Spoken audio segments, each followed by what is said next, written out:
Starship will allow us to fly the heaviest payloads ever flown, land humans on the moon again after more than a half century, and ultimately fly humans further into space than ever before, even to Mars. But the most important thing about Starship is that it's designed to be a fully, rapidly reusable, reliable rocket, or what we like to call the 4 Rs, and we'll talk more about those later in the webcast. But before we dive into the details of today's test, let's recap the achievements of our last integrated flight test, Flight 2. All 33 Raptor engines on the Super Heavy booster started up successfully and, for the first time, completed a full duration burn during ascent. As you can see here, we saw amazing views of each Raptor engine burning during that ascent, which is something awesome because we don't get to see that with Falcon and its Merlin engines. Now, next, Starship executed a successful hot stage separation, powering down all but 3 of Super Heavy's Raptor engines and successfully igniting the 6 second stage Raptor engines before the vehicle separated. This is the first time this technique has been done successfully with a vehicle of this size and scale. Following separation, the Super Heavy booster successfully performed its flip maneuver and initiated the boost back burn. However, about 30 seconds into that burn, it experienced a rapid unscheduled disassembly, or RUD. That's SpaceX speak for an exciting end to the booster's journey. The likely cause was determined to be filter blockage, where liquid oxygen is supplied to the engines. So we've upgraded hardware inside the oxygen tank to improve filtration capabilities in our boosters, including the one that's out on the pad today. Vehicle breakup occurred more than 3.5 minutes into the flight, about 90 kilometers over the Gulf of Mexico, so well away from people. Now, on Starship, the 6 second stage Raptor engines all started successfully at separation, and everything was going normally in the ship's climb to space until about 7 minutes into the flight, when we began a planned vent of excess liquid oxygen propellant. To simulate the mass of a payload and get future-focused data, the ship was loaded with extra propellant that we needed to get rid of or vent before re-entry. Once we started venting, though, a leak developed that caused fires, which eventually cut the connection between the flight computers on the ship, and that caused the 6 Raptor engines to shut down before we had finished the full burn. That was detected as a mission rule violation by the autonomous flight safety system, which triggered the flight termination system and led to vehicle breakup. Starship's second flight test nearly completed its full duration burn. It ended at an altitude of about 150 kilometers and a velocity of 24,000 kilometers per hour, officially making it the first Starship to reach outer space. Like the booster, we've made upgrades to Starship's upper stage based on Flight 2 learning, such as improved leak reduction, fire protection, and changing the operations to increase reliability. Now, back at the launch site, the new water-cooled flame deflector and other pad upgrades performed as expected, so the pad required minimal post-launch rework. And that's a big reason why we are ready to fly again today. The ground support systems are designed for rapid turnaround of the launch pad between flights, and the improvements we've made ahead of Flight 3 are getting us closer to that goal. And that brings us to today's test. The test profile and the burn timeline are very similar to test number 2, with one major difference. The ship will attempt to splash down in the Indian Ocean rather than the Pacific. This puts us on a steeper trajectory than past flights and lets us test capabilities that we'll need for the future, like lighting a Raptor in space while maximizing public safety. So let's take a closer look at the flight test profile. Now, about 26 minutes from now, Super Heavy will ignite its 33 Raptor engines and lift off from Starbase. About 3 minutes into the flight, Super Heavy's booster will separate from the ship in SpaceX's second ever attempt at a hot stage separation. That means it'll light its engines while still attached to a partially lit booster. The ship's engines will then remain lit for about 6 minutes during the ascent before entering a coast phase. Next, the booster will perform a flip maneuver and execute a boost back burn, which, if you recall, is where Flight 2 Super Heavy experienced a rapid unscheduled disassembly. We're hoping hardware upgrades made for this flight will get the booster closer to executing a landing burn in the Gulf of Mexico. In the meantime, Starship will coast for about 30 minutes at altitudes between 150 and 235 kilometers, and the ship will attempt to fire a single Raptor engine for our first ever relight of a Raptor engine in space. And from there, the ship will head toward its destination, splashdown location in the Indian Ocean. Again, if we get past a successful stage separation and a full ascent burn with the upper stage, It will be at an added altitude and trajectory below orbital, meaning Starship won't have to fire its Raptor engines for a deorbit burn, and it will naturally come back into the atmosphere no matter what. Now, meanwhile, the Super Heavy is going to attempt a landing burn before splashing down into the Gulf. And while we are going to practice a landing, we aren't planning to recover any of the hardware from Super Heavy or the ship on this flight. Now, with the exception of Falcon, this is no different from what happens with most rockets flying today that are expended or fall into the ocean after they complete their mission. Eventually, though, we will land and recover Starship boosters and ships, just as we do with Falcon 9 and Heavy boosters, where we've recovered 283 to date. Starship's rapid reusability is key as we begin missions to the moon and beyond. Even though recovery is not planned, the telemetry and data we receive all the way to the end is what we're looking for, particularly with regard to the ship's temperatures during re-entry and how the heat shield will perform. The data that we gather today, of course, will help us continue to build a rapidly reusable Starship for the future. Now, much like our first 2 flight tests, today also still just a test. Our goal is to gather data to continue iterating and ultimately improve Starship. That's exactly right. The primary goal for Flight 1 was to clear the pad, and we did that and got a lot of great data that helped us improve the vehicle and the pad infrastructure that you see today. The primary goal of Flight 2 was to get all the way to stage separation, which we did, and even got a little extra. For Flight 3, we've added some ambitious tests highlighted by an attempt to transfer several tons of propellant between the tanks inside Starship itself, as well as the first ever relight of a Raptor engine in space and the opening and closing of Starship's payload door. When Starship takes astronauts to the lunar surface as part of NASA's Artemis program, it will be refilled in space by a Starship tanker spacecraft before boosting itself into a lunar orbit, like you see here. Transferring a large amount of cryogenic liquid in space has never been done by anyone, ever. So we'll be looking to get data on some of the fundamental physics in play here, like managing pressures, temperatures, propellant settling, all as we prepare for eventual ship-to-ship transfers. The ability to refill Starships once in orbit will be critical for landing on the moon and is a key technology for enabling deep space exploration and ultimately flights to Mars. Now, we're also attempting the first ever relight of a Raptor engine in space, and we'll need that capability for future in-space maneuvers and deorbit burns. It's important to note that what we'll attempt today is not a burn required for Starship to re-enter on today's test. We are intentionally flying this new steeper trajectory so we can test things like engine relights without substantially changing where we expect to splash down. And if Starship manages to make it all the way to re-entry, we will collect valuable data on the vehicle as it flies through the Earth's atmosphere at hypersonic speeds, or more than 5 times the speed of sound. We expect it'll look something like this animation on your screen with the heat shield tiles facing down. We'll use the Earth's atmosphere to brake the vehicle and then get us into a controllable regime as we go towards splashdown. Now, we did validate Starship's ability to fly and land at subsonic speeds during our suborbital flights several years ago, and gathering data on the aspects like heating and vehicle control while we're traveling way faster will become critical to eventually bringing Starships back from space for rapid reuse. We'll also attempt to open and close Starship's payload door for the very first time, a capability that we'll need when Starship starts flying our next generation Starlink satellites. And there you can see an animation of what that will look like as the satellites are deployed one by one through a slot near the top of the spacecraft. So at this point in time, we are approaching T-minus 21 minutes until liftoff. Let's check in with Dan for a countdown update. Hey, thanks, Kate. Hey, everybody. I'm Dan Hewitt. Good morning. Welcome to Starbase. I'm coming to you from the Raptor's Nest, where I'm here with some of our flight controllers, also our Pad Red team. We're just behind the Mega Bay. Those are our Super Heavy boosters right behind me, getting ready for the next 4 flights after this one.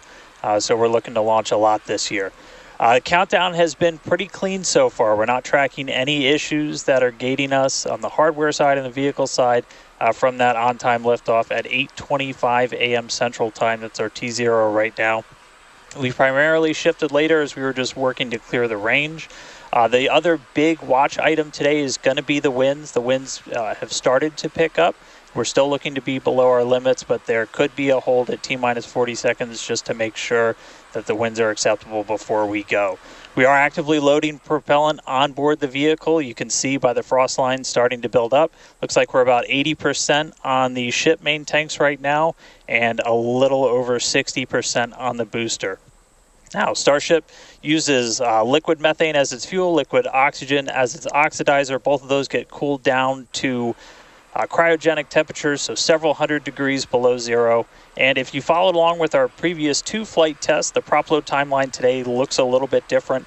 Those first flight tests, it took us about 90 minutes to load all of the prop on board. But since the second flight, we made some pretty significant upgrades to make that time shorter. We added some additional fuel and LOX pumps just to increase our capacity. We expanded the number of heat exchangers and installed a dedicated fill drain line for each stage. But they were sharing one before, now they each have their own. That's just that main pathway to get the propellant to the vehicle. We're aiming for about 51 minutes for today's operation to fully load prop. We did that successfully on our wet dress rehearsal that we did recently. Eventually, though, we're trying to get that time down to about 40 minutes. Just for some context, that's about 5 minutes longer than we take on Falcon 9, but we're doing it with 10 times the amount of propellant. Now, the propellant load on ship started at about T-minus 53 minutes, booster right around T-minus 42 minutes. We are about to pause loading on the main tanks of ship, switch over to the header tanks, and then switch back to close out the main tanks. We're expecting all of the prop to be on ship at about T-minus 3 minutes 30 seconds, and then booster prop load ends at T-minus 2 minutes and 50 seconds. Now, our final countdown and startup sequence is going to be the same as Flight 2. We already tested this on this booster when we did its static fire. Looking back for Flight 1, we lit those Raptor engines on the booster and lifted off about 6 seconds later. Flight 2, we reduced that time by almost 2 seconds. That just helps reduce the stress on the ground systems, improve the efficiency of the rocket. But right now, we're just about to pass 18 minutes away from launch. Winds, again, they're still looking a little bit marginal, so we'll keep an eye on those. We're not working any other technical issues, and the range is expected to be green. If we can't make our test today, we have backup launch opportunities in the coming days.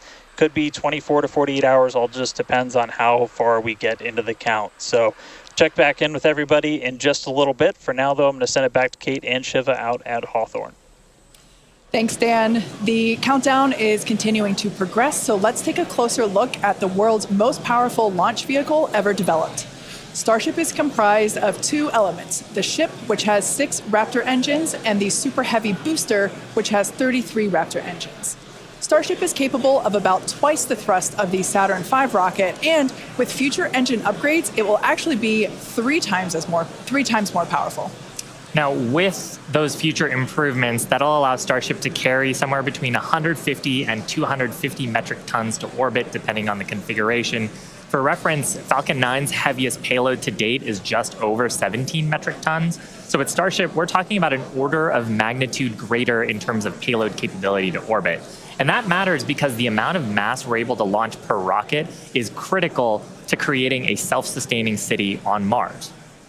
In terms of size, the Super Heavy booster alone stands about 71 meters or 233 feet tall and is about the same height as a fully integrated Falcon 9. The ship stands about 50 meters or 160 feet tall. Stacked together, the booster and the ship are by far taller than the Statue of Liberty, which stands at 305 feet tall with its base. Stacked together, Starship is 396 feet, so quite a bit taller there. Now, Starship's first stage has a diameter that's about 2.5 times that of Falcon 9, and we've got those 33 much larger Raptor engines, this great view of the launch mount looking up at those engines, and we need them to power through the Earth's atmosphere and gravity to deliver those massive cargo and payloads up to space. Moving up the rocket, Starship is designed for vertical takeoff and landing on any hard surface, and that's as opposed to taking off and landing on a runway as aircraft do. And that's important because there are no runways on the Moon and Mars where we're going. The ship, which we're looking at now, features 6 Raptor engines. 3 of them are sea-level engines, 3 of them are vacuum engines. That means that those vacuum engines are optimized with a larger engine nozzle to operate in the vacuum of space and get us higher performance. The ship is also outfitted with 4 flaps to help aerodynamically control the vehicle's attitude during atmospheric flight and enable a precision landing. The body of Starship is also wrapped in a heat shield made up of 18,000 hexagonal ceramic tiles. Those are designed to insulate the vehicle during atmospheric entry, where temperatures can be as high as 2,600 degrees Fahrenheit. One of our test objectives today is to verify how Starship systems and thermal protection system tiles perform during reentry. And in between the first and second stages is our hot stage, which is critical for our newest separation technique, which we saw in action during Flight Test 2. Yeah, that was a pretty exciting first for our team. Hot staging had never been done before as part of a reusable space transportation system, let alone on a vehicle with the size and power of Starship. Now, at about liftoff plus 2.5 minutes, the booster shut down most of its 33 engines, leaving just 3 of them running. And then the ship simultaneously ignited all 6 of its engines. Some clamps separated, and the ship thrusted away. That was the first in-flight test of the heat shield, and we were able to gather a ton of valuable data about hot staging. We maximize the vehicle's performance by leaving 3 first-stage engines on, so gravity can't rob us of precious velocity, or at least not as much. Hot staging also helps to ensure the ship's liquid propellants are at the bottom of the propellant tanks, which is where we need them to be in order to quickly light the ship's engines. It also reduces risk at stage separation because it creates a passive staging system so that physics will be doing the work instead of mechanical parts pushing the 2 stages away from each other.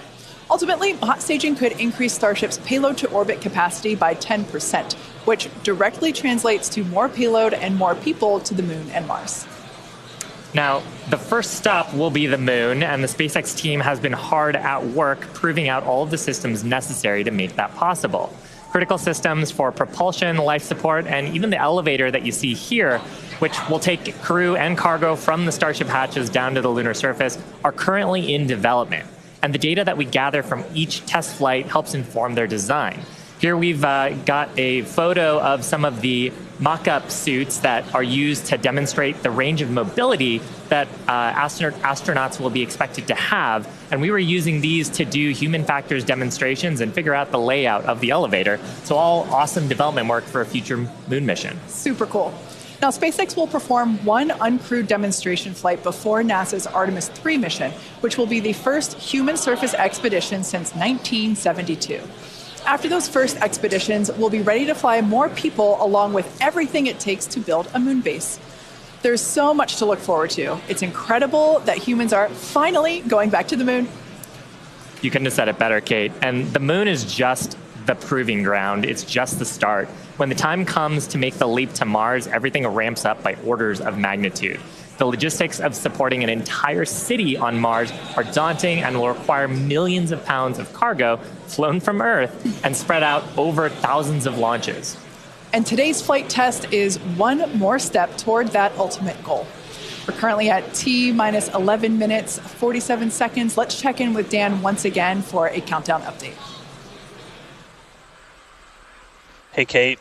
Still good news from down here at Starbase. We're not tracking any technical issues that are going to block us to a launch. Our T0 time still holding to 8:25 a.m. Central, so just about 11 and a half minutes from now. The real thing we're going to keep an eye on is the winds once we get there. We do have that potential hold at T minus 40 seconds where we can hang out and either let winds die down, make sure we're in the right structural limits, everything like that. So don't be surprised if we do a hold at T minus 40. We've done those on previous flights, but we are not tracking any technical issues. The range is going to be green for launch, so all that really great news. We're still loading propellant on the vehicle, on the ship. We're just about done loading the header tanks, the 2 smaller tanks in the top, and then we'll go back to the main tanks. They're about 85% full, and then booster, both fuel and LOX over 80%. So looking good there. The launch pad itself is getting ready for liftoff. We commanded the booster hold downs open already about 20 minutes ago or so.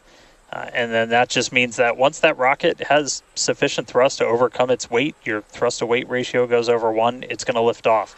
We don't have a command to actually release the hold downs once it starts up.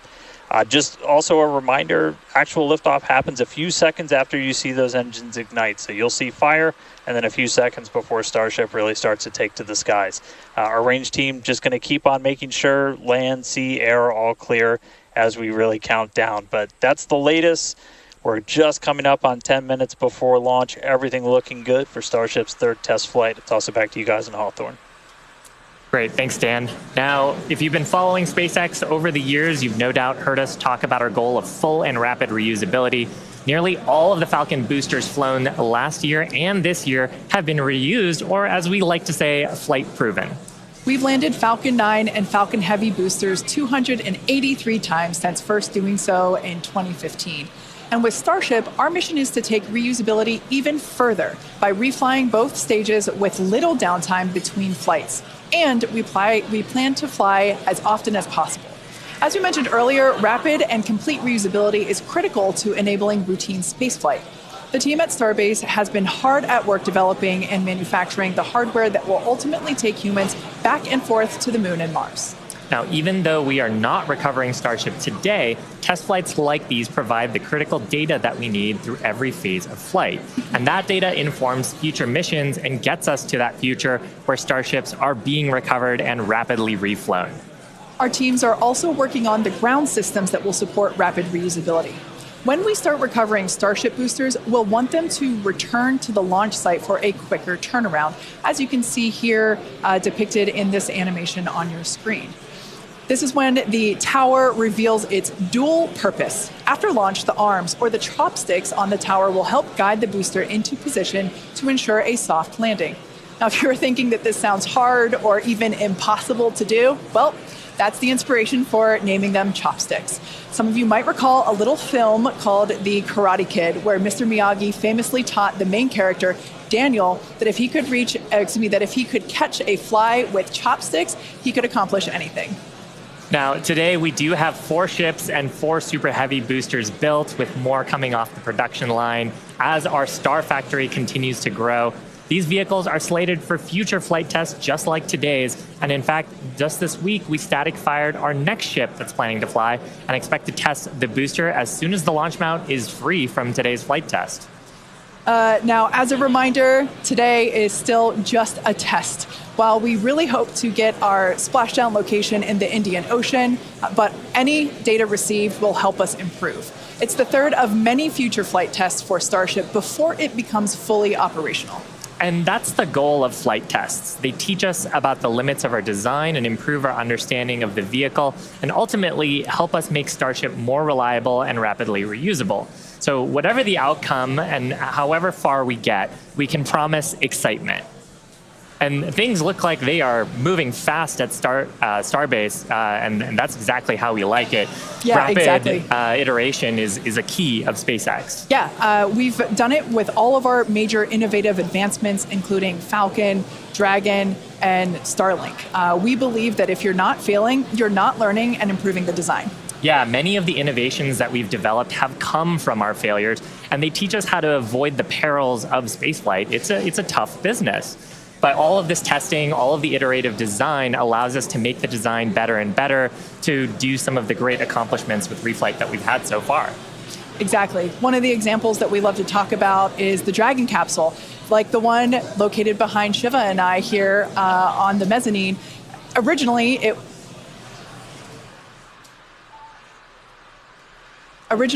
was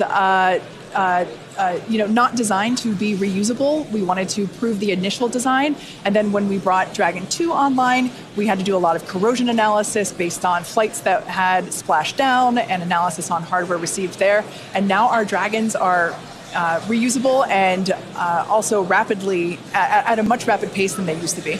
Yeah. So, I mean, great learnings from our original Dragon to our new crew and cargo vehicles have directly improved the operations, and they've helped us change our understanding of what's possible when it comes to rocket and spacecraft reusability. Now, we're just under T-minus 6 minutes, so I think it's another good time to check in with Dan for the rest of terminal count. How are we looking, Dan? Thanks, Shiva. We're looking good. 5 minutes, 35 seconds, and we're counting down. We are just about at closing the prop load sequences on booster and ship. Just a reminder, ship we're going to close out at around 3 minutes and 30 seconds, booster at about 2 minutes and 50 seconds. Once all of that prop is loaded on board, we'll have about 10 million pounds of propellant on both stages of Starship. Now, after that happens, we'll go through a couple of different procedures with the ground. We'll do what's called pushbacks, clearing out the lines between our prop farm and the vehicles themselves before we get to launch. And then in the next few minutes, we'll get the final guidance system alignments, some final thrust vector control on the booster checks, and all that will be performed. And again, if we need to hold, we have a hold gate built in at T-minus 40 seconds where we can hang out. It sounds like today we'll have about 15 minutes to hold at T-minus 40 if we need to. If we hit that right now, it looks like the most likely reason would be winds. We're not tracking any technical issues to our T0 at 8:25, just about 4.5 minutes from now. So, I mean, everything's really looking good. The booster's almost at full frosty, so we'll see that close out in just a couple of minutes. But we're getting really close to flight, guys. The excitement is definitely growing here in Hawthorne, SpaceX headquarters. There is a large crowd gathering. You might hear them cheering occasionally. Now, Dan mentioned a good point about the holds. We have an opportunity to today hold for a few minutes. And this is a really cool thing about Starship. And we don't have this opportunity with Falcon or Falcon Heavy. Up until the T-minus 40 second point, aborts are just holds. So anything that would trigger an abort prior to T-minus 40 seconds becomes a hold. So that's a really cool feature to allow the team to wait for final checkouts or assess prop levels, engines, avionics, vehicle pressurization. It's really helpful to ensure a liftoff. Yeah, and that's something that is very different from Falcon. I'm sure people have watched our launches, and then we get right down past prop load and then have to scrub because of weather or scrub because of an issue on the vehicle. And we don't have the same constraints on our propellant and our system with Starship, which gives us more availability in the window. And sometimes that's all you need. Sometimes the winds dip just enough where you can launch the rocket safely. And otherwise, if you didn't have that ability to hold a few minutes, you might miss that window and then have to recycle to another day. Yeah, exactly, which is kind of like today. Like we mentioned earlier, winds are the thing that we are watching, so good news there. So we are still continuing to progress. We're looking at liftoff in just under almost 2.5 minutes from now.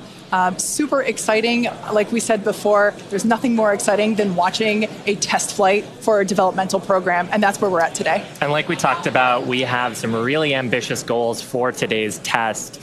But really, the point of today's test is to try to get as much data as we can so we can inform the next iteration of the design of Starship, work those things into flight test number 4 and new objectives there that'll eventually get us to that glorious, rapid, reusable future that we so badly want. Yeah, for Flight 1, we wanted to clear the pad, and we did. For Flight 2, we wanted to get through hot staging separation, and we did. So today, we want to get even further than that and collect as much data as we possibly can. So with all that being said, we're going to check back in with Dan to take us through the final 2 minutes of terminal count.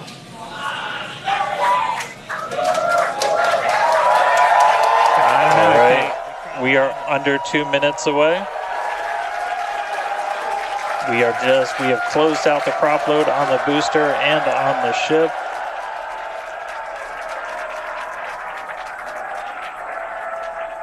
And we're starting to hear some good news that it looks like winds are not going to hold us up, so there's a good chance we blow right through that 40-second hold. So we're about 1 minute and 20 seconds away. Just walking you through one last time, we're going to see the engines ignite about 4 seconds before we hit our T0. They're going to ignite in 3 different banks. You'll get 13 of the inners, 15 of the outers, and then the last 5 ignite just 2 minutes before T0. And then after that, the quick disconnect will retract. The engines will start to throttle up, and then we'll see liftoff about 1.5 seconds after T0. So we're under 1 minute away. Don't be shocked if we hold at 40 seconds before, but it sounds like the winds are cooperating today. And we'll be able to move right past that, not tracking any other technical issues that could hold us. Proceeding past our QD vent gate.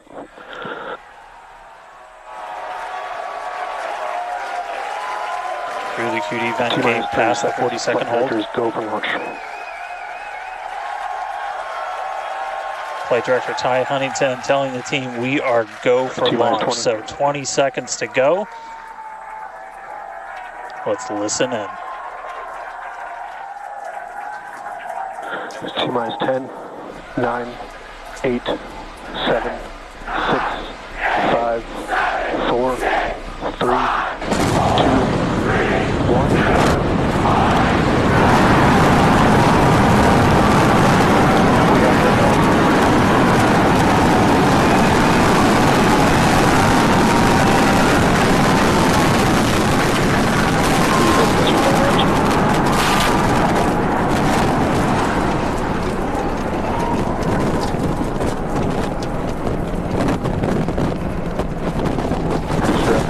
Nominal.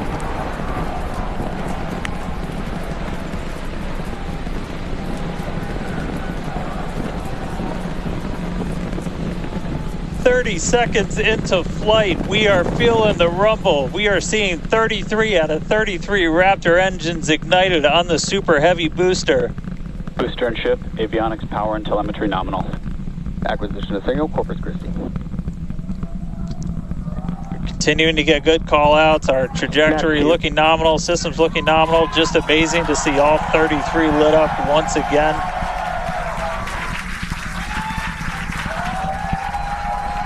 At this point, we've already passed through max Q, that maximum dynamic pressure,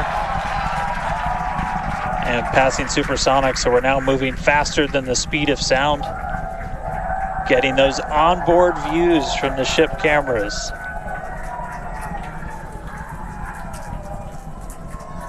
Now the next major milestone is going to be a hot staging maneuver. Again, we're going to be doing that in just about 90 seconds. To do that, we're going to shut down all but the 3 center Raptor engines on Super Heavy.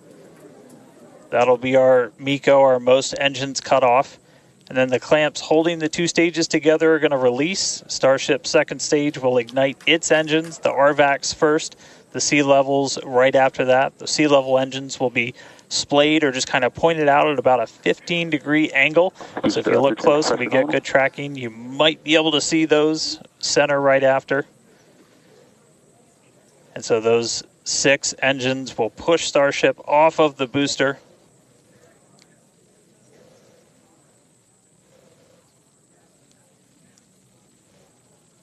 All right, counting down now. We're going to be coming up right at around the 3-minute mark on that hot staging maneuver.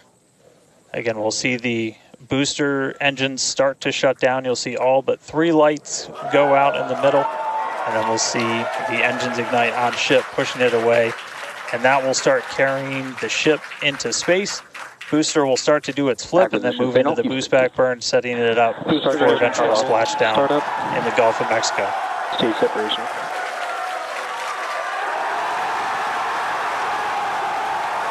Boost back startup.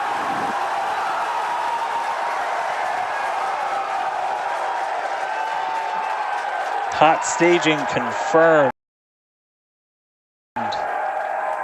Boosters now making its way back, seeing 6 engines ignited on ship.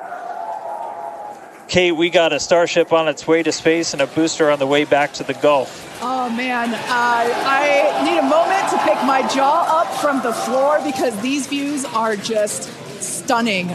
These are live views from Starship. First stage is currently performing the ship avionics, power and telemetry nominal. Good there, news informing us that the second stage or the ship, everything looking good, nominal there. First stage is currently performing the boost back burn, expecting that to last about 1 minute. That boost back burn pressure is nominal. That boost back burn propels the booster back towards the coast, taking it to a landing in the waters of the Gulf of Mexico. We're only using the Super Heavy boosters, 13 center engines from here on out. As whenever they relight, you'll be able to see that in the left bottom corner. Those are the ones that can gimbal. In other words, they move and change direction in order to change the thrust to steer the first stage back to Earth.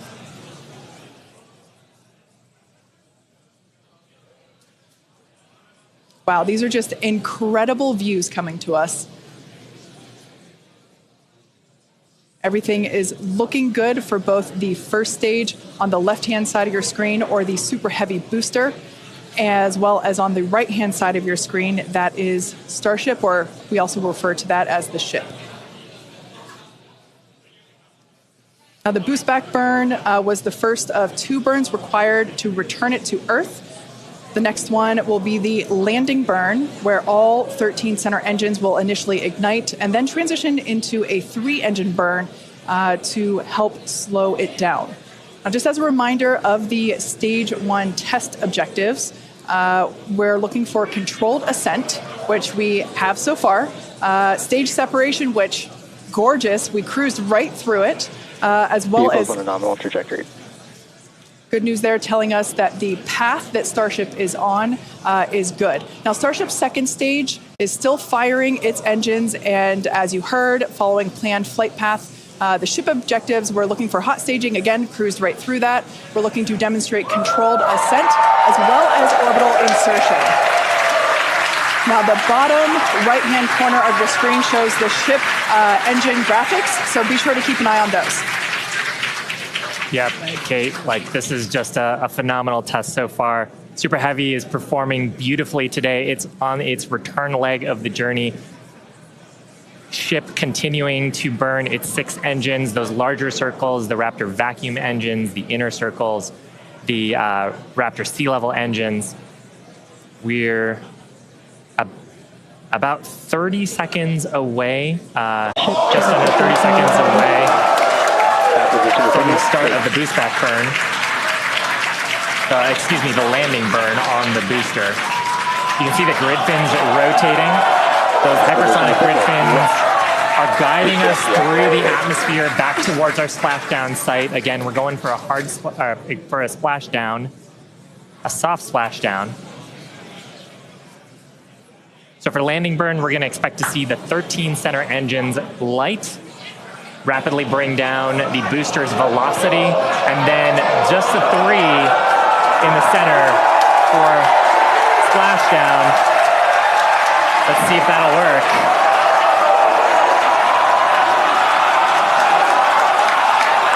We're getting a few engines.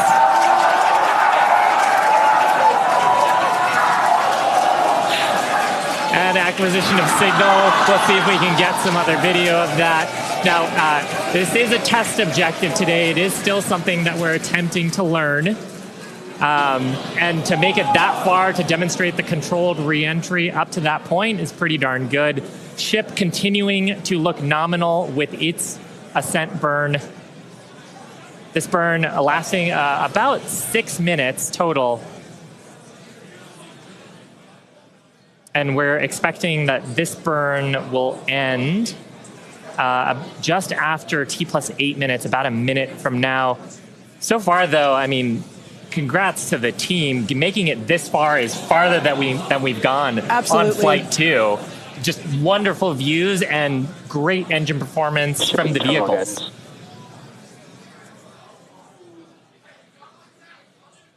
So far, we've hit controlled ascent. We're in the middle of that right now. We demonstrated the hot staging. Kate, as you said, cruised through that. We demonstrated controlled entry of the booster.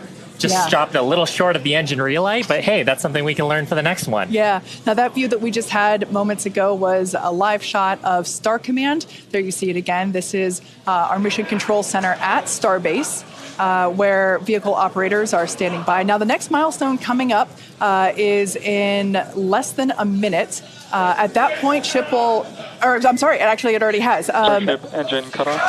There we go.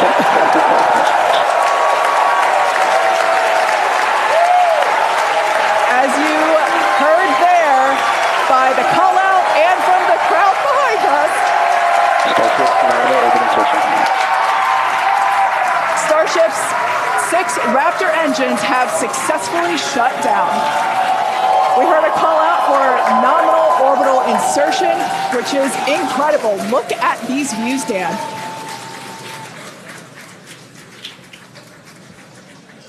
I'm just completely blown away right now. What a day. Congratulations to the entire SpaceX team. I mean, this flight pretty much just started, but we're farther than we've ever been before. We've got a Starship not just in space, but on its coast phase into space. Just to recap where we've come, and it's only been 9.5 minutes. How has it only been 9.5 minutes?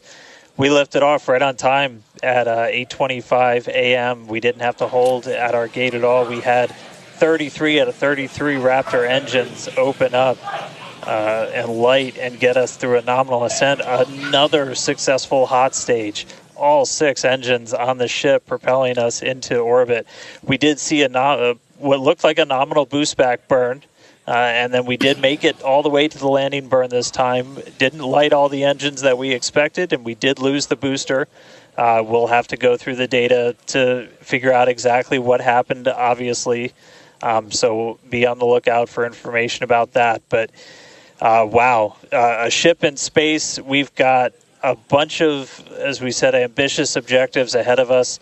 Over the next couple of minutes and pretty much over the next hour, where we're going to really, we've got the ship in space. We're now going to take advantage of this and try and learn as much as possible about some of the other systems, including that first ever Raptor relight in space. So it's just going to be incredible. So all of that still to come.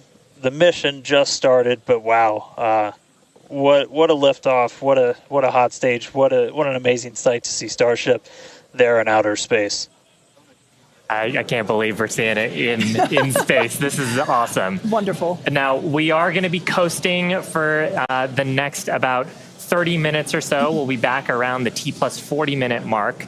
And that'll be Starship continuing to coast, hit those ambitious test objectives, and then continue on to re-entry.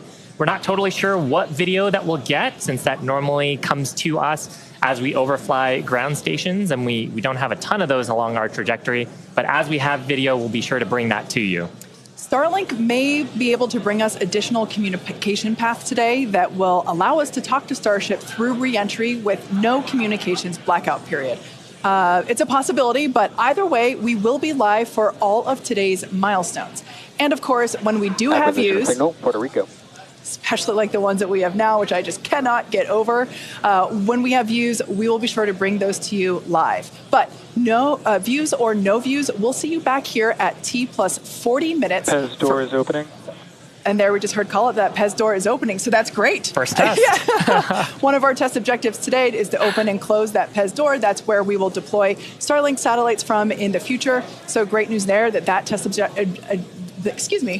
that test objective is already underway. So come back here, stick around till T plus 40 minutes for coverage of Starship's deorbit burn demonstration, followed by its reentry and what is sure to be an exciting